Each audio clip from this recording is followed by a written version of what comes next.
여러분 안녕하십니까? 시사 도민고 김홍 교수의 이슈 출발합니다. 우리 사회에 너무나 많은 갈등이 있습니다. 갈등이 있지만 그 갈등을 풀어내고 해결하는 지혜와 현명한 대처, 우리 사회가 그런 힘을 가져야 됩니다. 이렇게 정치가 양극화되고 정치 현장이 법정으로 가고 공권력이 무수하게 정치에 개입하는 현상은 바람직하지 않습니다. 그럼에도 불구하고 지금 우리 정치는 그런 상황에 놓여 있습니다. 더군다나 공권력이라는 것 얼마나 무섭습니까? 우리가 과거에 봤지만 검찰과 경찰의 수사를 받는다는 것, 개인으로서는 사실은 굉장히 두려운 일입니다. 그렇기 때문에 검찰청사 앞에 그 무수한 인파가 모여서 검찰의 개혁을 요구하는 목소리들 내는 거, 그 국민들의 절박한 심정들, 나의 모든 것을 먼지를 털어버리듯이 정말 개인의 일상을 완전히 뒤집어 놓는 그런 상황에 대해서 많은 사람들은 두려움을 갖게 됩니다. 제가 어제 저녁에 음악회에 갔습니다. 오페라 토스카를 봤습니다. 여러분 토스카 잘 아시죠? 세계적인 오페라 작곡가 푸치니의 작품입니다. 이 작품 속에서는 여주인공 아름다운 젊은 여성 토스카가 나옵니다. 그리고 그 토스카의 연인 카바라도시라고 하는 멋진 남자가 나오죠. 그런데 거기에는 또 한 명이 나옵니다. 경찰서장 스카르피오입니다. 토스카, 그 당시에 프랑스 대혁명 시기에 이 토스카의 연인 카바라도시는 공화정에 대한 평화와 정의에 대한 열망이 높아서 그쪽에 도피하는 사람을 숨겨주는 그런 과정을 겪게 됩니다. 이를 쫓는 경찰서장 스카르피오, 나중에는 이 카바라도시에 대한 여러 가지 상황을 빌미로 해서 토스카의 몸을 요구합니다. 토스카를 자신의 욕정의 대상으로 삼아서 카바라도시를 풀어줄 테니 토스카에게 몸을 바치라고 요구합니다. 막강한 고난을 가진 경찰서장이 끝끝내 토스카의 이런 정신과 육체를 유린하려고 하는 상황에서 토스카는 정말로 두려움, 공포에 떨면서 노래를 합니다. 그때 나오는 노래가 바로 유명한 비시다르테, 비시다모레, 예술에 살고 그리고 사랑에 살고 라는 유명한 오페라 아리아입니다. 우리나라뿐만 아니라 전 세계 소프라노들이 가장 즐겨 부르는 노래가 바로 이 비시다르테, 비시다모레입니다. 그렇게 시작하죠.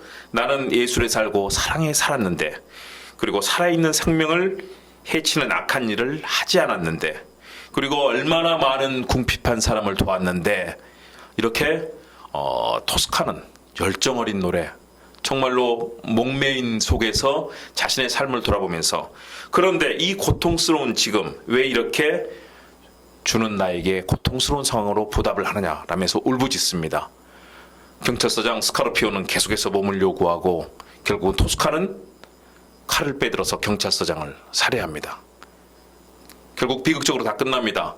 경찰서장 스카르피오도 죽게 되고요, 카바라도시도 죽게 되고 토스카도 몸을 던져서 목숨을 끊게 됩니다. 전형적인 비극 장르, 소위 말하는 오페라 베리시모, 우리 삶의 가장 절실한 장면들, 생활의 단면들을 그대로 보여주는 대표적인, 미화하거나 또는 웅장하게 꾸미는 것이 아니라 우리 현실에서 일어날 수 있는 일을 다룬 것이 바로 오페라 토스카입니다.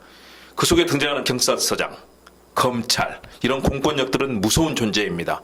일반 서민들의 작은 일도 핑계 삼아서 박해하고 탄압하고 목숨을 요구하고 여성들에게는 몸을 요구합니다.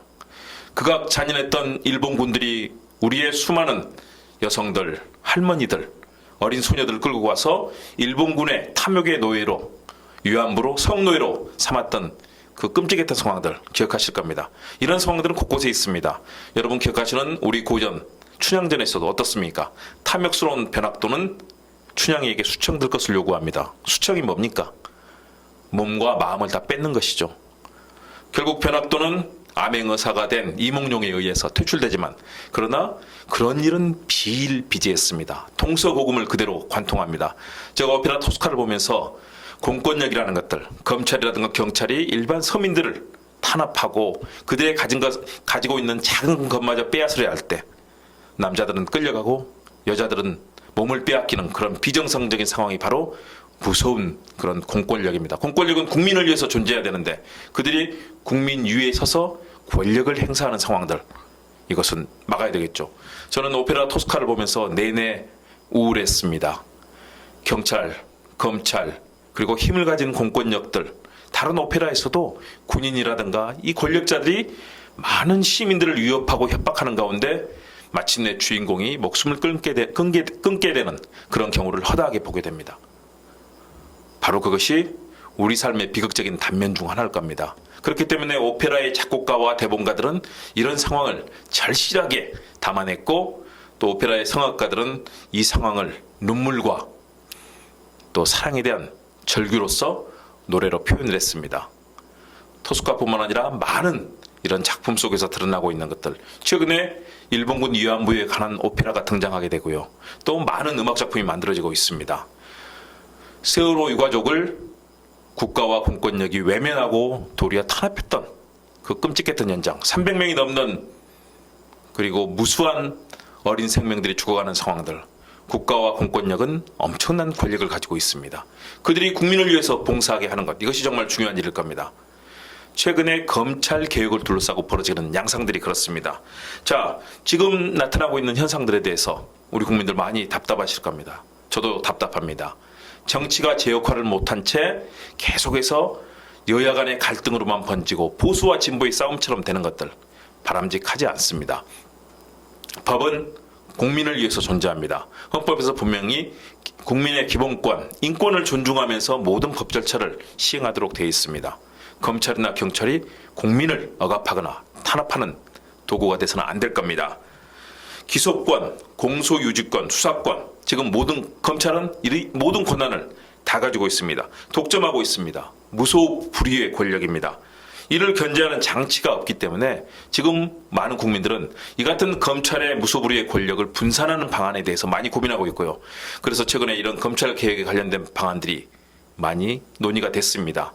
검경 수사권의 조절, 서로 권한과 또 업무를 조율하는 것, 검찰이 모든 권한을 가지고, 물론 경찰을 믿을 수 있느냐 하는 얘기도 하지만 우리는 그것을 통제장치를 만들면 됩니다. 그래서 오늘은 주제를 그렇게 정했습니다. 무소불위, 부정불위한 검찰 권력, 분산하고 통제하라. 분산해야 되고 국민의 통제를 받게 해야 됩니다. 이렇게 국민을 무시한 채 국민의 기본권을 억압하는 검찰에 대해서는 국민들이 어떻게 검찰을 믿고 하겠습니까? 힘 있는 자 다 봐줍니다. 그리고 검사 관련된 최근에 그런 일 많이 나오고 있죠.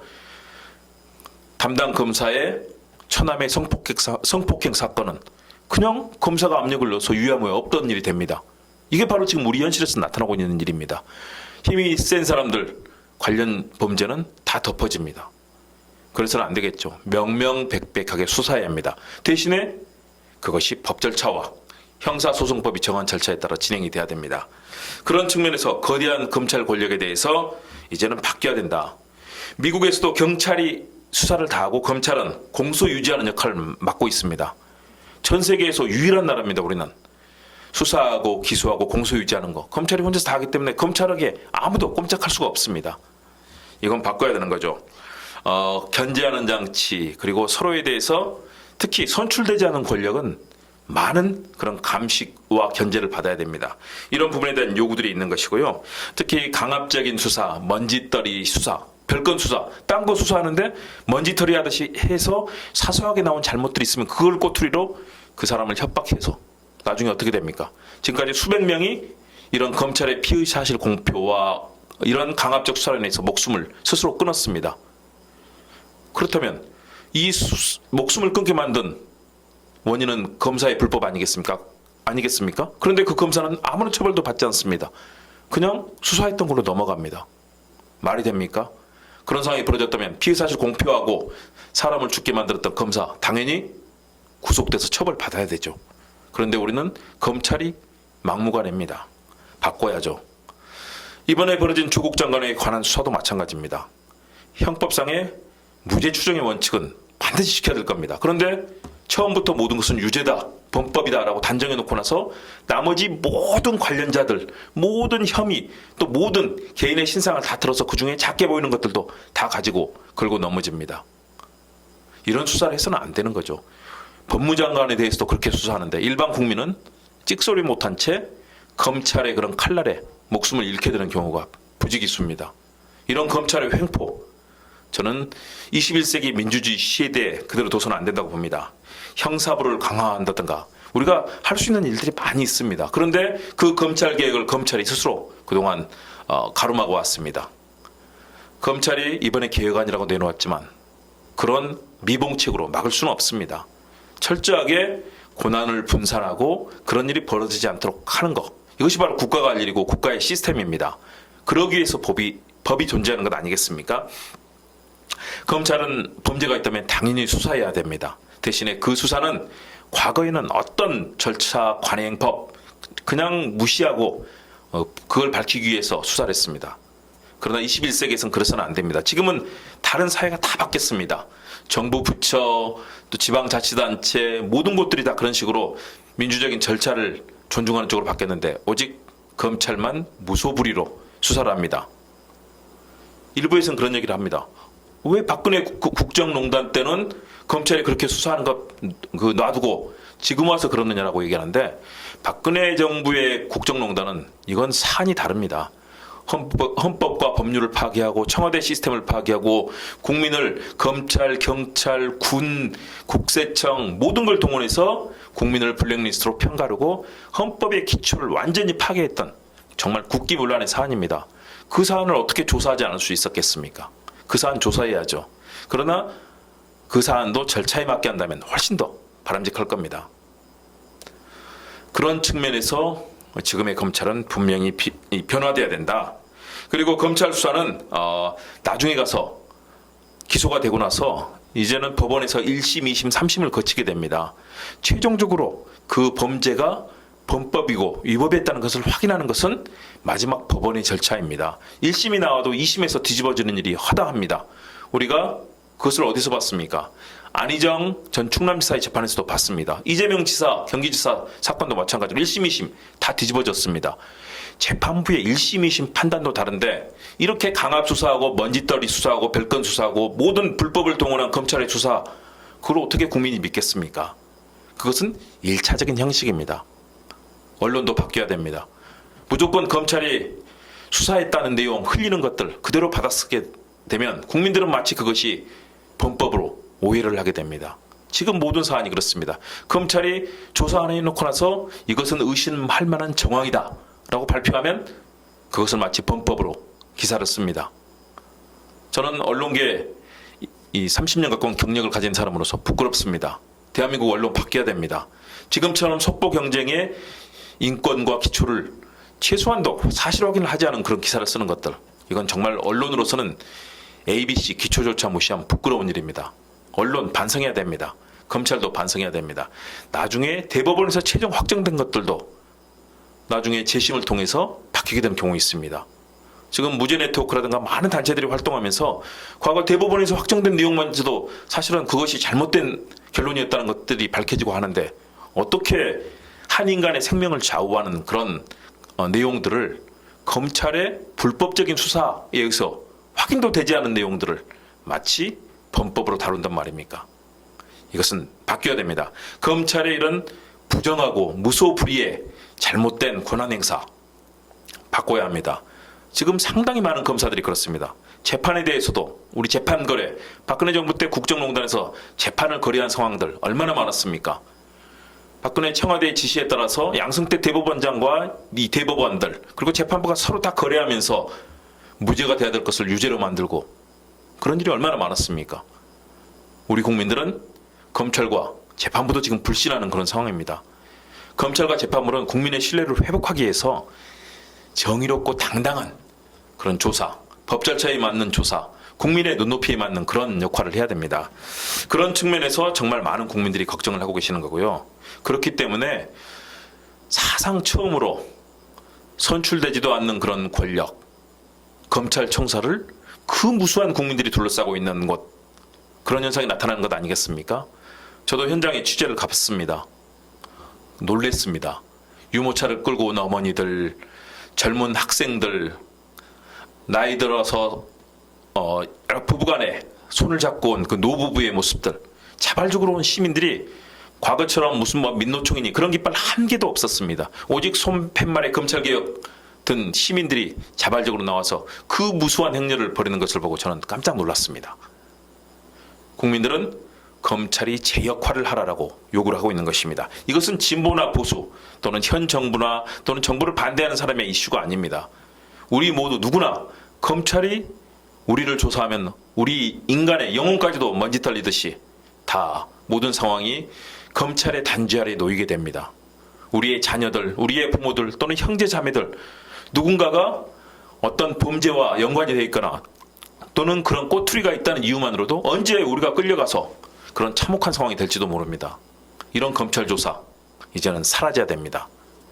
가정집에 들어가서 11시간 동안 압수수색을 한다? 대기업에 들어가서 수사, 삼성 조사할 때도 몇 시간 걸리지 않았습니다. 가정집에 들어갔다면 수색 범위가 뻔하지 않습니까?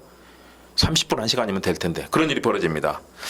그런 측면에서 국민들은 과거에 정부에 대해서 많은 두려움을 가졌습니다. 그래서 저는 오늘 여러분께 들려드릴 사자성어로 가정맹어호라는 사자성어를 말씀드리고 싶습니다. 사나울 가짜 다스릴 정자, 가혹한 정치를 가지고 하는 얘기입니다. 이것은 엄청난 호랑이, 무서운 호랑이보다 더 무서운 것이 가혹한 정부다, 가혹한 공권력이라는 겁니다. 가혹한 정치는 호랑이보다 무섭다. 가혹한 검찰은 정말 국민의 삶을 피폐하게 만든다. 저는 가정이 아니라 가혹한 검찰을 오늘 얘기합니다. 가검맹어호다라고 얘기를 하고 싶습니다. 바뀌어야 됩니다. 국민을 존중하는 그런 검찰로 바뀌어야 되고요. 검찰이 제대로 수사하라니까 딴 거 별건 수사하고 엉뚱한 거 하면서 소위 말하는 사자성어 지록위마 사슴을 가리켰더니 그것을 말이라고 했던 그런 간신배들의 행태를 지금 검찰이 많이 보여줍니다. 제대로 진실을 파헤쳐야 됩니다. 3인 성호라는 또 사자성어가 있습니다. 세 사람이 말하면 호랑이도 만들어낸다는 겁니다. 세 사람이 호랑이다 얘기하면 없던 호랑이도 사람들이 무서워서 도망가는 상황. 그만큼 검찰이라든가 국민들의 여론이 중요합니다. 진실을 밝혀야 됩니다. 그래서 오늘 여러분께 제가 다산 정약용 선생이 썼던 얄미운 모기 증문이라는 다산 정약용 선생의 시를 말씀드리고 싶습니다. 우리의 피를 빨아먹는 모기들 얼마나 가혹한 관리들의 학정과 비슷한지 정약용 선생은 모기를 증오하면서 이런 시를 썼습니다. 맹호가 울밑에서 으르렁대도 나는 코골며 잘 수 있고 긴 뱀이 처마 밑에 걸려 있어도 누워서 꿈틀대는 꼴 볼 수 있지만 모기 한 마리 웽 하고 귓가에 들려오면 기가 질려 속이 타고 간담이 서늘해진다. 불이 박아 피를 빨면 그것으로 족해야지 어이하여 뼈에까지 토끼를 불어넣느냐. 배 이불을 덮어쓰고 이마만 내놓으면 어느새 울퉁불퉁 혹이도다 부처머리처럼 돼버리고 제 뺨을 제가 쳐도 허치기 일쑤며 넓적다리 급히 만져도 그는 이미 가고 없어. 싸워봐야 소용없고 잠만 공연히 못자기에 여름밤이 지루하기 1년과 맞먹는다네. 몸통도 그리 작고 종자도 천한 내가 어찌하여 사람만 보면 침을 그리 흘리느냐. 밤으로 다니는 것 도둑 배우는 일이요 제가 무슨 현자라고 혈식을 한단 말이요. 생각하면 그 옛날 대유사에서 교수할 때는 집 앞에 청송과 백학이 줄 서 있고 6월에도 파리마저 꼼짝을 못했기에 대자리에서 편히 쉬며 매미 소리 들었는데 지금은 흙 바닥에 볏짚 깔고 사는 신세. 내가 너를 부른 거지 내 탓이 아니로다.